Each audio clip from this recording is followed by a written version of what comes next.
Okay, so now this is interesting because some of you are talking about the house itself, right? What's got the house? What has it? Others of you, such as Ryan and Ashley, are kind of looking a little bit at the community, right? What's in it? I'm looking similar restaurants. I want to know what sports teams I have access to.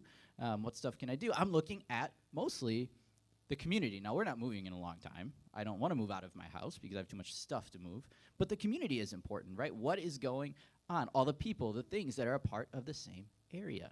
Communities are also places where people share things in common. So community is really important. We're in the Verona community. So we would say we're in the greater Madison community now. This stuff is important. And today, in our final psalm of our Summer Psalms series, community is our main idea. We're going to be in Psalm 133. It's a very short psalm, just 3 verses. But that talks about community, and we're going to use it as kind of a formula or an equation. Maybe my math teacher wife will be proud of me for this. We have an equation, and it is this. Togetherness plus unity equals community. So togetherness and unity equals community. Is that corny? Not the corniest one. Okay. Sam's my buffer for, like, go back to the drawing board on this stuff. You had a look, so I figured. Anyway, I don't care what Sam thinks today. Togetherness plus unity equals community. So what we're going to do is slightly different today than what we usually do. Usually we're just looking at the text, at the psalm. We're going to break it all down. Today, we're going to actually use 2 different passages other than the psalm, one to talk about togetherness, one to talk about unity, and then we will use the psalm to kind of wrap up the community piece. So that's how we're going to look at this today. I want to read the psalm first to put it in your mind. Again, just 3 verses. It'll be right up here behind me. So let's read Psalm 133. All 3 verses really quick to get an idea of what's going on. It says this: how good and pleasant it is when God's people live together in unity. There's together in unity right there. It is like precious oil poured on the head, running down on the beard, running down on Aaron's head, down on the collar of his robe. It is as if the dew of Hermon were falling on Mount Zion, for there the Lord bestows his blessing, even life forevermore. So right there in the first verses, we heard about togetherness and unity. So let's look at togetherness first. All right, so in order to be together, to have community, we have to actually be together, right? This seems easy, okay? Come together, unifying around something to make a community. So coming together is important. We're going to support that with Hebrews 10, 24 through 25. And this is going to give us our togetherness. So here we go, Hebrews 10. And let us consider how we may spur one another on toward love and good deeds, not giving up meeting together, as some are in the habit of doing, but encouraging one another, and all the more as you see the day approaching. So this talks about getting together and spurring each other on with love and good deeds. Love and good deeds don't often happen in a vacuum.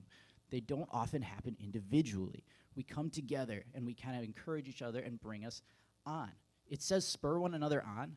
If we get at more of like the Greek in this, it would be more actively like incite it, rile it up, get each other jacked up to go do this, do these good deeds, show love to each other, and as a product of that, these good deeds are coming out, right? We have love of God, love for each other, love for the community.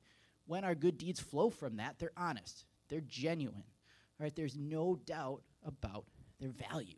So that's part of the benefit of coming together to form this community. Now, in order to spur each other on, to rile each other up, to get all excited, we have to come together, right? We have to be here. Pump-up speeches are done better in person. If I recorded a pump-up speech and played it for you, I almost guarantee it would have more impact right here if I did it in person, all right? No, I'm not going to do it right now, Sam. Okay? So we have to take advantage of the opportunity to be together. In this passage in Hebrews, meeting together is left fairly vague. It just says get together. Again, if we look in the Greek on it, it means more of an official assembly, a set-up gathering, organized meeting. So something like this, where it's designed to come together. And these meetings, as it says, should offer encouragement, a time to strengthen. There is strength in numbers, and the New Testament church very much sees being together not as an added bonus of being a Christian, but as a necessity. It says, get together and spur each other on. Get all fired up. Who here has seen the movie D2 The Mighty Ducks? Okay, not many of you. That's fine. We're going to do this anyway. Mighty Ducks, quick synopsis of the movie. Way back in the day, it is a youth hockey team. They're playing in this international tournament. They're in the championship game, obviously. and they're losing going into the third period. We have 1 period to go, only 3 in hockey, and they're losing.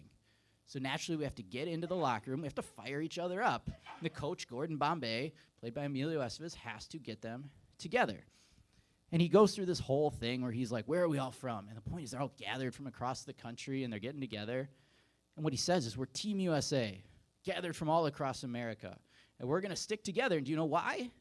Because we are ducks, and ducks fly together. And then he goes through this whole thing. He's like, when you think they're about to break apart, and everybody yells, ducks fly together. And he goes through more and more of these being like, ducks fly together. The point is, they're together. There are these power in the numbers. They're all together in the locker room, getting each other all fired up. And as a perfect kids' Disney movie would go, they win in dramatic fashion in the end. Sorry if I spoiled it for those of you that haven't seen it. Go watch it. Pretty sure it's on Disney. But they get each other fired up. They come together to do this. Now, I fully understand that every time all of you walk in the doors to church on Sunday morning, you may not be in a place where you can get all fired up. But I still think being together is something we need to prioritize. It can be hard. We are all super busy. The fall tends to bring crazy schedules and so much going on. But please don't neglect the mindset to come together. Make it something that you're like, man, I missed being there with those people. I missed coming together with all these people. And when you're here, stir each other up. Do the catching up, the laughing, the smiling, the hugging. There are a lot of people in this room today that haven't seen each other in a long time. There's been a lot of laughing and hugging and catching up, and that's awesome. But then let's also encourage each other. Make it a time that's impactful and important. And I think some of that gets missed. Now, every Sunday here, at least, we're going to have the musical worship. Somebody's going to stand up here like me and give a message. But let's not miss the pump-up time.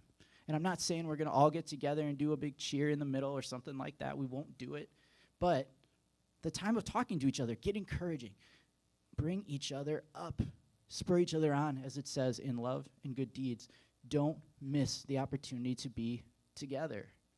We have to be together to be a community. So we have togetherness is our first part to get to community. Second one, unity. If we define unity, we have Oxford Languages would say unity is a state of being unified or joined as a whole. So joined, coming together to make a whole, brought together to make something. When we talk about unity, I want to quickly hit 2 things it doesn't mean, because I think this is a word that sometimes gets misrepresented. Unity does not mean we agree on everything. It does not mean we agree on absolutely everything. We can have differences from politics to culture to sports to iPhones versus galaxies to whatever you want to say. We can have disagreements, and that's fine. All right? Now, we can encourage each other to potentially make changes. Eugene just got an iPhone, thank goodness. Yeah, we were all very proud of him. He came to Team iPhone. I saw the laughing over there. It took him forever. We have like a leadership text group, and you know, like if it's all iMessages, it's blue. Well, it's been green since we started, and this week it turned blue, and I was like, dude. Like I haven't been that excited in a long time. But the fact is, he could have that other phone. We have still been friends even through Eugene's time using a Google or Samsung phone. That has not broken us apart. We prayed about it, but you know, I'm kidding. The fact is, we don't have to agree on everything. Unity also doesn't mean you lose your uniqueness. It doesn't mean you conform to the way everybody else is. Different parts, different shapes can come together to make up the whole. So we don't agree on everything. We also don't have to lose who God made us to be, who we are. The point is, there is still something to be unified around, and Jesus talks about this. He does it in John 17:20 through 23. So I'm going to read that here really quickly. Jesus says, "My prayer is not for them alone. I pray also for those who will believe in me through their message, that all of them may be one. Father, just as you are in me and I am in you, may they also be in us, so that the world may believe that you have sent me. I have given them the glory that you gave me, that they may be one as we are one. I in them and you in me, so that they may be brought to complete unity. Then the world will know that you sent me and have loved them even as you have loved me." So Jesus says, my prayer is not for them alone. He's talking about his current disciples at this time, the people that are following. But he says, my prayer is not for them alone. It's for all the others. It's the present and the future. He is anticipating growth and more disciples, which he knows is coming. Inevitably, more growth, widening it out, will lead for more diversity, which is great. But Jesus knows there's a need for unity around something as it grows, as it becomes more diverse. He talks about the Father and the Son joining together to be one. He wants the disciples, all the different types of disciples and the people they are, to join together just like the Father and Son are. And other people seeing this give so much credibility to Jesus' message. Think about it. All of us coming with different ideas on things, different views on things, but yet being able to come together under something. When it's Jesus, it gives power to Jesus' message because we can unite under something that is bigger than everything else. It's a massive witness to who God is and his power. It's a God that can unite an incredibly diverse or different group of people. Jesus says he comes to usher in a new creation, us being made new and being able to be unified around his message. It is all these different parts, different things coming together to make something awesome. This was tailor-made for Geoff to do a food illustration, okay? Which, if you've been here before, food and sports, we're doing it. So here we go. I love fresh, homemade salsas. Salsas, just by their nature, are a bunch of different things that come together to make salsa. Sam, you can even spoil it and put my recipe up there for him. I'm going to give you this. Pineapple jalapeno salsa is one of my favorites. We take our pineapple, all right? Great stuff. What color is pineapple? Yellow. Red pepper. What color is red pepper, Sam? Don't do that. It's red. Jalapeno, green. Look, everything looks different. Technically, red onion, it looks more purple. So we put that in there. Lime juice, got to have the citrus. Oil, salt, then let's give it a spin. And it's going to be super good. Guess what? You all have some on your tables. Feel free to eat that if you'd like. That's what it's there for. Yeah, go ahead. Did somebody eat it yet? Right, we get this nice salsa. All these different parts coming together. Yay. Okay, all of these vegetables and fruits look different. They taste different on their own. But when you come together, we get salsa. Now, if you don't like salsa or don't want to eat it, you don't have to. But I think it's good. So you can save it for me if you don't want it. I'll eat it. I'm going to eat that one later. But the point is, it comes together. All this stuff comes together to make a salsa. This happens in a ton of different things. So for us, as Christians, what are we unified around? What are we coming together in all of our different personalities and different things? What are we coming together to be unified around? There's a quote from Dietrich Bonhoeffer. He's a German theologian, was in the concentration camps in Nazi Germany, wrote some incredible stuff on discipleship from his book Life Together about kind of this idea. Bonhoeffer writes, Christianity means community through Jesus Christ and in Jesus Christ. No Christian community is more or less than this. We belong to one another only through and in Jesus Christ. We are unified around and in Jesus. It is kind of that simple. We make a community of believers because of Jesus, around and in Jesus. I think I'm going to reference at least two ways that we're unified around Jesus. The first one, his teaching. When Jesus was asked in the Gospels, what's the first and greatest commandment? He says, love the Lord your God with all your heart, soul, and mind. The second is like it, love others. So we unify around his teaching. We put God first in our lives, all of us, no matter what our lives look like. We live in obedience and submission to God and to his calling in each of our lives. And then we treat others like Jesus would have us treat them, with grace, with kindness, with patience, with some of the more difficult ones, forgiveness, correction when it's needed. But we do it as Jesus would. No matter how different we all are, we can all act in those ways like Jesus would. We all put Jesus first in our lives. That's what we're coming together to unify around, and it's bigger than any of these other differences. Then we also look at what Jesus did. We're unified around that. He came, died on the cross so that we could have eternity with him. All of us have struggles. All of us have sins. All of us have had some brokenness, and Jesus came to die for all of that. One death bought all of that for all of us, brought us all back from eternity in hell to have eternity with God. We're unified around that. We're all saved by faith in the same Jesus and by the grace of the same God. So we come together and unite around that. Anything else we try to unify around, even a good salsa, can be broken down, have holes poked in it. Someone can be like, I don't like what's in there. We're not unifying around that. Jesus cannot have a hole poked in what his message was. He's stronger and bigger than that. So we get together, we unite, we're unified around the same thing in Jesus, and when we do that, we form an amazing Christian community. Let's go back to our psalm. We're going to read it one more time and finish up with all of Psalm 133. Again, it says, how good and pleasant it is when God's people live together in unity. It's like precious oil poured on the head, running down on the beard, running down on Aaron's beard, down on the collar of his robe. It's as if the dew of Hermon were falling on Mount Zion. For there the Lord bestows his blessing, even life evermore. The psalmist is talking about how great the blessing of community is and how it spreads. It talks about oil being poured on the head. This would have been a celebratory oil, not a medicinal oil. Old Testament oil would have been used with medicinal purposes as well. This was celebratory. Might have had spices or something added to it to smell nicer. It was to celebrate. And it talks about being poured on Aaron. Aaron was a high priest. It talks about the oil being poured on him. What it would do, come down to his beard. I imagine a big beard on him. Down on his robe, and eventually the oil was going to hit his breastplate. And on his breastplate would have been inscribed the 12 tribes of Israel. And what this signifies is that the blessing doesn't go to just one person. It doesn't go to just the high priest. It trickles down to everyone. Everyone benefits from being in Christian community together. Same imagery with the mountains it talks about. It says Mount Hermon. That was one of the tallest and highest mountains in this time. It would have received a lot of dew. Mount Zion, by contrast, a much lower mountain set way down. But it's saying they get the same dew. It's the same idea. God puts his blessing on community.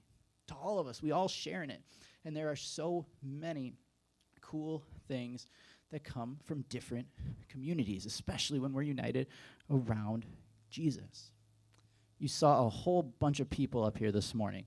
Many of you probably don't recognize some of them. What's super cool about this Sunday is everybody that's playing up here, at some point, we've all been on a worship team together. I've been a worship leader for 15 years, something like that. And all of these people have played with me at some time. Some of them are from out of state. I knew they were going to be in town, so I said, hey, let's have a little fun. And let's do a little reunion. Just so happened I could tie it into the sermon today, so great. They did it for me. That was a nice solid. There's going to be even more coming up later. This is a community and a group of people that I spent a lot of time with over the years. All right? We were all united around God. We all believe in Jesus. And we came together because we wanted to lead others in worship together. And it has been one of the most impactful groups of people I've ever been around in my life. That's why I was like, hey, can you guys all do this? And the fact that they all said yes. We all have this cool community, even if we don't live in the same place anymore. Some of us are scattered, but we still come together under the same thing. And it is incredibly important to me and meaningful that all of them jumped up here to do this again. Community is so cool and so important because I have shared laughs and life and struggles and everything with all of these people up here. Because we came together to serve. We came together because of Jesus. And it's so, so cool. So relationships and not being alone are one of the huge keys to this community and to being in community. Get to know each other, share life with each other. It's so important in community. We are not made to be alone. If we look back at the Genesis account, Adam wasn't made to be alone. He was given a helper in Eve. Jesus, think about his life. He was rarely alone except when it talks about him going away to pray. He had people around him all the time. These are people that see you, care for you as you are. Think about coming in here. You can come in here on a Sunday having the best day you've had, or the best week, at the time of your life, and be super put together. And that's awesome. We'll celebrate it with you. You can come in being a mess, going through anything and everything life can throw at you, and that's awesome too, because we'll see you and hear you and be together. All right, we'll build this community that cares for each other under God. Community is awesome. There are people that will always be there for you, people coming together no matter what, united around the same thing, that feel the blessing God puts on us for being together. So it's a Christian community, and I want to encourage all of you, whether you live here or somewhere else, to allow yourself to experience and embrace Christian community, because I can tell you it is so incredibly life-changing. So as we kind of wrap up and we finish up here our last psalm, make community an experience more than an idea. All right, it's great in your head. Be like, yeah, community sounds great. Make it something you experience and that you embrace. Come together. Make it a priority to get together, something that's like, I got to do that. And then stir each other up. Encourage each other when you're together. Remind yourself of what you and everybody else are united around. Remind yourself that it is bigger than your differences. We're starting football season and election season. We all have different views on all of it. God's bigger than whether I like the Packers and somebody in here maybe likes the Bears. God's bigger than that. God's bigger than our political allegiances. I know it's hard to think about, but he is. He actually is. There is common ground, sturdier ground in God than on anything else. So let's embrace the fact that we're united around it. Embrace all that Christian community can bring. So let's be a community. Find that community. Come together, add some unity, and be a true Christian community and experience the blessing and the life-changing nature that Christian community can offer. Let's pray. God, I thank you again today for the song. God, for the fact that the writer here writes about community. And God, that it's something that's so important. And that God, us being together is important. Us uniting around you is so important. And God, I pray that we would all take this to heart really seriously this week as we think about it. And as schedules change and life picks up, God, that meeting together would be a priority we have. And God, that we would never forget that we're united around you. No matter what comes into play in the world, in the news, in our lives, that we would remember you are bigger and stronger than that. And God, I thank you for the relationships and for never being alone and the blessings that come with being a community. And God, I pray again that we would all be willing and prioritize in our lives to embrace that and to be a part of it. God, we thank you for that. In your name, amen.